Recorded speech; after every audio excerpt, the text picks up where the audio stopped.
നമസ്കാരം. ഇന്നത്തെ പ്രാദേശിക വാർത്തകളുമായി ഷാജി കടയ്ക്കൽ. ഇന്ന് ജനുവരി 15 ബുധൻ 2025 വാർത്തകളിലേക്ക്. വയനാട് ചൂരൽമല ഉരുൾപൊട്ടൽ ദുരിതബാധിതരുടെ പുനരധിവാസത്തിനായുള്ള ഭൂമി ഏറ്റെടുക്കൽ വീണ്ടും വരുന്നു പ്രതിസന്ധി. ഭൂമി ഏറ്റെടുക്കലുമായി മുന്നോട്ട് പോകാമെന്ന് ഹൈക്കോടതി സിംഗിൾ ബെഞ്ച് ഉത്തരവിനെതിരെ എസ്റ്റേറ്റ് ഉടമകളായ ഹാരിസൺ മലയാളം അപ്പീൽ നൽകി. ഹൈക്കോടതി ഡിവിഷൻ ബെഞ്ചിലാണ് അപ്പീൽ നൽകിയത്. പൊന്നമ്പലമേട്ടിൽ മകരവിളക്ക് തെളിഞ്ഞു. ശരണംവിളിയിലൂടെ 10,000-കണക്കിന് അയ്യപ്പ ഭക്തർ മകരവിളക്ക് ദർശനം നടത്തി. തിരുവാഭരണ വിഭൂഷിതനായ അയ്യപ്പന് ദീപാരാധന നടത്തിയ ശേഷം 6:42 നട തുറന്നതിന് തൊട്ടു പിന്നാലെ 6:44 പൊന്നമ്പലമേട്ടിൽ മകരവിളക്ക് ദർശിച്ചത്. പൊന്നമ്പലമേട്ടിൽ 3 തവണയാണ് മകരവിളക്ക് തെളിഞ്ഞത്. പീച്ചി ഡാം റിസർവോയറിൽ വീണ 3ാമത്തെ പെൺകുട്ടിയും മരിച്ചു. പട്ടിക്കാട് മുരിങ്ങത്ത് പറമ്പിൽ ബിനോജിന്റെയും ജൂലിയുടെ മകൾ എറിൻ ആണ് മരിച്ചത്. വെന്റിലേറ്റർ ചികിത്സയിൽ തുടരവെ ഇന്നലെ വൈകുന്നേരത്തോടെയായിരുന്നു മരണം സംഭവിച്ചത്. തൃശൂർ സെന്റ് ക്ലെയർസ് സ്കൂളിലെ +1 വിദ്യാർത്ഥിനിയാണ് എറിൻ.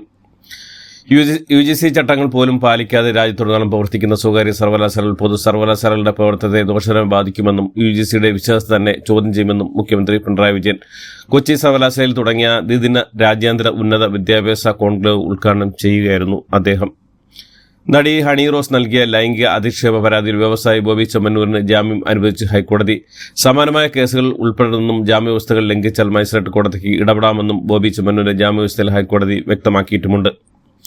ജാമ്യം അനുവദിച്ചിട്ടും ജയിലിൽ നിന്ന് പുറത്തിറങ്ങാത്ത ബോബി ചെമ്മന്നൂർ ജാമ്യം നടപ്പാക്കേണ്ടില്ലെന്ന് ബോബി ചെമ്മന്നൂർ അഭിഷേകോട് അറിയിക്കുകയായിരുന്നു. റിമാൻഡ് കാലാവധി കഴിഞ്ഞിട്ടും സാങ്കേതിക പ്രശ്നങ്ങൾ കുരുങ്ങി പുറത്തിറങ്ങാൻ പറ്റാത്ത തടവുകാർക്ക് ഐക്യദാർഢ്യം പ്രഖ്യാപിച്ചുകൊണ്ടാണ് ബോബി ചെമ്മന്നൂരിന്റെ നാടകീയ നീക്കം. അവർക്കും ജയിൽ മോചിതരാകാൻ സാധിച്ചാലേ താനും ജയിലിൽ നിന്ന് പുറത്തിറങ്ങുമെന്നാണ് ബോബി ചെമ്മന്നൂർ പറയുന്നത്.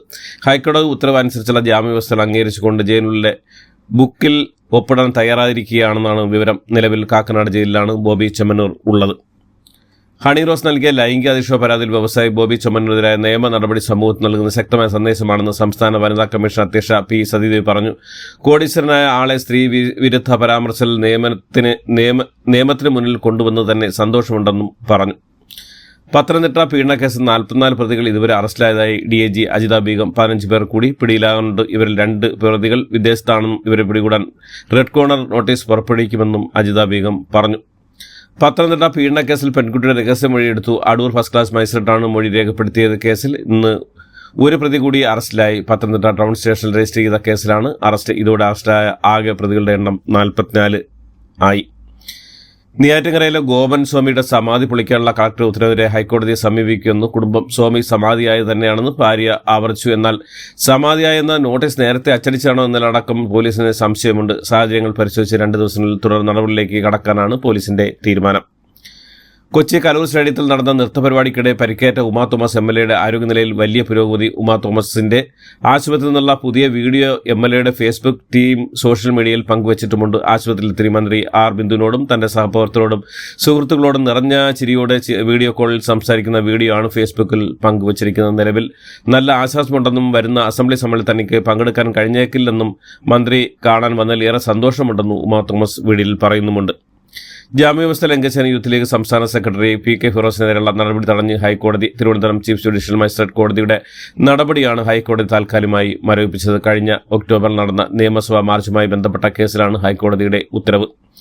സംസ്ഥാനത്ത് ഭക്ഷ്യ സുരക്ഷാ വകുപ്പിന്റെ ആധുനിക സൗകര്യങ്ങളോട് കൂടിയ ബയോളജി ലാബ് ആരോഗ്യവകുപ്പ് മന്ത്രി വീണ ജോർജ് ഇന്ന് ഉദ്ഘാടനം ചെയ്യും. തിരുവനന്തപുരം കണ്ണാശുപത്രി സമീപം സ്റ്റേറ്റ് പബ്ലിക് ഹെൽത്ത് ലാബ് ക്യാമ്പസിലാണ് ഗവൺമെന്റ് അലസ് ലാബോറട്ടറിയിൽ നിർമ്മാണം പൂർത്തീകരിച്ച ലാബിന്റെ ഉദ്ഘാടനം ഇന്ന് രാവിലെ 11 മണിക്കാണ് ഉദ്ഘാടനം ചെയ്യുക.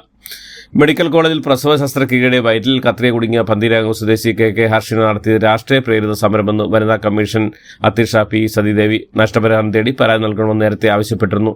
അത് കേൾക്കാതെ രാഷ്ട്രീയ പ്രേരിത സമരത്തിന് പോയി. വനിതാ കമ്മീഷൻ ഇപ്പോഴും നിയമസഹായത്തിന് തയ്യാറാണെന്നും P. സതീദേവി പ്രതികരിച്ചു. റഷ്യൻ കൂലിപ്പട്ടാളത്തിൽ ജോലി ചെയ്യുന്ന ഇന്ത്യൻ പൗരന്മാരെ എത്രയും വേഗം തിരിച്ചയക്കണമെന്ന് ആവശ്യം ആവർത്തിച്ച് ഇന്ത്യൻ വിദേശകാര്യ മന്ത്രാലയം. വ്യാജ തൊഴിൽ വാഗ്ദാനത്തിൽ അകപ്പെട്ട റഷ്യൻ സേനയുടെ ഭാഗമായി തൃശൂർ കുട്ടലിന സ്വദേശി ബിനിൽ ബാബുവിന്റെ മരണത്തിന് പിന്നാലെയായിരുന്നു വിദേശകാര്യ മന്ത്രാലയത്തിന്റെ ഔദ്യോഗിക വക്താവ് രൺധീർ ജയ്സ്വാൾ പ്രസ്താവന ഇറക്കിയത്. നിറത്തിന്റെ പേരിൽ ഭർത്താവ് തുടർച്ചയായി നടത്തിയ അവഹേളനം സഹിക്കവയ്യാതെ മലപ്പുറത്ത് നവവധു ജീവനൊടുക്കി. കൊണ്ടോട്ടി സ്വദേശിനി ഷഹാന മുംതാസാണ് മരിച്ചത്. ഇന്ന് രാവിലെ 10 മണിയോടെയാണ് മുംതാസിനെ വീട്ടിൽ തൂങ്ങി മരിച്ച നിലയിൽ കണ്ടെത്തിയത്. ഭർത്താവിന്റെയും വീട്ടുകാരുടെയും മാനസിക പീഡനം മൂലമാണ് പെൺകുട്ടി മരിച്ചതെന്ന പരാതിയുമായി കുടുംബം പോലീസിൽ പരാതി നൽകി. ശബരിമലയിൽ സുരക്ഷിതമായി മകരജ്യോതി ദർശനം പൂർത്തിയാക്കി ലക്ഷങ്ങൾ മലയിറങ്ങി. പഴുതടച്ച സുരക്ഷാ ക്രമീകരണങ്ങളിലായിരുന്നു മകരവിളക്ക് നടന്നത്. മന്ത്രി VA വാസവന്റെ നേതൃത്വത്തിൽ പോലീസിന്റെയും ദേവസ്വം ബോർഡിന്റെയും വിവിധ വകുപ്പുകളുടെയും ആസൂത്രണവും മുന്നൊരുക്കങ്ങളുമായി കൃത്യമായി നടപ്പാക്കാൻ കഴിഞ്ഞുള്ള മകരവിളക്ക് ദർശനം സുഗമമായതിനൊപ്പം തുടർന്നുള്ള തിക്കും തിരക്കും ഒഴിവാക്കാനും സാധിച്ചുവെന്ന് ദേവസ്വം ബോർഡ് വാർത്താക്കുറിപ്പിൽ അറിയിച്ചു. മലബാറിന്റെ വൈവിധ്യമാർന്ന ടൂറിസം സാധ്യതകൾ ലോകത്തിന് മുന്നിൽ കൊണ്ടുവരുന്നതായി ടൂറിസം വകുപ്പിന്റെ ആഭിമുഖ്യത്തിൽ ജനുവരി 19 Kozhikode business to business meet സംഘടിപ്പിക്കും. മുസ്ലിം സമസ്തയിലെ ഒരു വിഭാഗം നേതാക്കൾ തമ്മിലുള്ള പ്രശ്നങ്ങൾ പരിഹരിക്കാനുള്ള സമവായ ശ്രമം പാളി. ലീഗ് സംസ്ഥാന പ്രസിഡന്റ് പാണക്കാട് സാദിഖ് അലി ശിഹാബ് തങ്ങളുമായി സമസ്ത ജോയിന്റ് സെക്രട്ടറി ഉമർ ഫൈസി നേതൃത്വത്തിൽ കഴിഞ്ഞ ദിവസം ചർച്ച നടത്തി പ്രശ്നം പരിഹരിച്ചെന്ന് പറഞ്ഞെങ്കിലും 24 മണിക്കൂറിന് ഇരുവിഭാഗം നേതാക്കളും പരസ്പരം തള്ളിപ്പറഞ്ഞ് രംഗത്തെത്തുകയായിരുന്നു. 4 വയസ്സുകാരെ പീഡിപ്പിച്ചെന്ന പരാതിയുള്ള പോക്സോ കേസിൽ നടനും ഹാസ്യ കലാകാരനുമായ കുട്ടിക്കൽ ജയേന്ദ്രന് മുൻകൂർ ജാമ്യമില്ല. നടന്റെ മുൻകൂർ ജാമ്യാപേക്ഷ ഹൈക്കോടതി തള്ളി. നേരത്തെ കോഴിക്കോട് സെഷൻ കോടതി ജാമ്യാപേക്ഷ തള്ളിയിരുന്നു. ഇതിന് പിന്നാലെയാണ് നടൻ മുൻകൂർ ജാമ്യാപേക്ഷയുമായി ഹൈക്കോടതിയെ സമീപിച്ചത്. കുട്ടിയുടെ അമ്മയുടെ പരാതിയെ തുടർന്ന് കസബ പോലീസാണ് നടനെതിരെ കേസെടുത്തത്. സൗദിയിലെ റിയാദ് ഇസ്കാനിലെ ജയിലിൽ കഴിയുന്ന കോഴിക്കോട് ഫറൂഖ് കോടാമ്പുഴ സ്വദേശി മച്ചിലകത്ത് അബ്ദുൾ റഹ്മാന്റെ മോചനവുമായി ബന്ധപ്പെട്ട കേസ് ഇന്ന് വീണ്ടും പരിഗണിക്കും. റിയാദ് ക്രിമിനൽ കോടതിയിൽ നടക്കുന്ന സിറ്റിംഗ് കേസ് പരിഗണിക്കുമ്പോൾ റഹീമിന്റെ ജയിൽ മോചന ഉത്തരവ് ഉണ്ടാകുമെന്നാണ് പ്രതീക്ഷിക്കുന്നത്. കർണാടകയിലെ വിജയപുരയിൽ തന്റെ 4 കുഞ്ഞുങ്ങളെ കനാലെറിഞ്ഞ യുവതി ആത്മഹത്യക്ക് ശ്രമിച്ചു. ഇതിൽ 5ഉം 3ഉം വയസ്സുള്ള കുട്ടികളുടെ മൃതദേഹം കണ്ടെടുത്തു. 13 മാസം പ്രായമുള്ള ഇരട്ടകളായ ആൺകുട്ടികൾക്കായുള്ള തിരച്ചിൽ തുടരുകയാണ്. മഹാകുംഭമേളയുടെ 2ാം ദിനത്തിൽ അമൃത സ്നാനത്തിൽ ശ്രദ്ധേയമായി നാഗ സന്യാസിമാരുടെ സാന്നിധ്യം. ത്രിവേണി സംഗമത്തിന് സമീപം നാഗ സന്യാസിമാരുടെ വലിയ തിരക്കാണ് അനുഭവപ്പെട്ടത്. തമിഴ്നാട്ടിലെ ജല്ലിക്കെട്ടിനിടെ യുവാവിന് ദാരുണാന്ത്യം. മധുര സ്വദേശി നവീൻ കുമാറാണ് മരിച്ചത്. മധുര അവണിയാപുരത്താണ് സംഭവം. ജല്ലിക്കെട്ടിൽ കാളയെ പിടിക്കാൻ ശ്രമത്തിനിടെയാണ് യുവാവിന് ഗുരുതരമായി പരിക്കേറ്റത്. ചികിത്സയിലിരിക്കെ യുവാവ് മരണത്തിന് കീഴടങ്ങുകയായിരുന്നു. പാക് അധീന കാശ്മീർ ഇല്ലാത്ത ജമ്മു കാശ്മീർ അപൂർണമാണെന്ന് പ്രതിരോധ മന്ത്രി രാജ്നാഥ് സിംഗ്. ജമ്മു കാശ്മീരിലെ ജനങ്ങളെ ഇന്ത്യൻ സർക്കാരുമായി കൂടുതൽ അടുപ്പിക്കുന്നതിൽ അവിടുത്തെ മുഖ്യമന്ത്രി ഒമർ അബ്ദുള്ള വഹിക്കുന്ന പങ്ക് പ്രശംസനീയമാണെന്നും അദ്ദേഹം പറഞ്ഞു. ഖോ ലോകകപ്പിൽ ഇന്ത്യൻ വനിതകൾക്ക് തകർപ്പൻ ജയം. ഓസ്ട്രേലിയൻ പര്യടനത്തിലെ ഇന്ത്യൻ ടീമിന്റെ ദയനീയ പ്രകടനത്തിന് പിന്നാലെ ടീം അംഗങ്ങൾക്ക് കടുത്ത നിയന്ത്രണങ്ങൾ ഏർപ്പെടുത്താനുള്ള നീക്കവുമായി BCCI. 1.5 മാസത്തിലാണ് നീണ്ടു നിൽക്കുന്ന പര്യടനത്തിൽ 2 ആഴ്ചക്കപ്പുറം കളിക്കാർക്കൊപ്പം താമസിക്കാൻ ഭാര്യമാരെയും കാവ്യമാരെയും അനുവദിക്കില്ലെന്നും ടീം ബസ്സുകളിൽ താരങ്ങൾ ഒരുമിച്ച് യാത്ര ചെയ്യുന്ന നിർബന്ധമാക്കുമെന്നും BCCI വൃത്തങ്ങളെ ഉദ്ധരിച്ച് ദേശീയ മാധ്യമങ്ങൾ റിപ്പോർട്ട് ചെയ്യുന്നു. രാജ്യത്തെ മൊത്തവിലയെ അടിസ്ഥാനമാക്കിയുള്ള പണപ്പെരുപ്പ നിരക്ക് വീണ്ടും ഉയർന്നു. സന്തോഷ് കീഴാറ്റൂർ, അഡ്വക്കേറ്റ് ഷുക്കൂർ, മോനിഷ മോഹൻ എന്നിവരെ കേന്ദ്ര കഥാപാത്രങ്ങളാക്കി ഗുരു ഗോവിന്ദ് കഥ തിരക്കഥ സംഭാഷണ സമിതി നിർവഹിക്കുന്ന 1998 ട്രെയിലർ ചിത്രം പുറത്തിറങ്ങി. ഇതോടുകൂടി ഇന്നത്തെ വാർത്തകൾ അവസാനിക്കുന്നു. എല്ലാവർക്കും നന്ദി, നമസ്കാരം.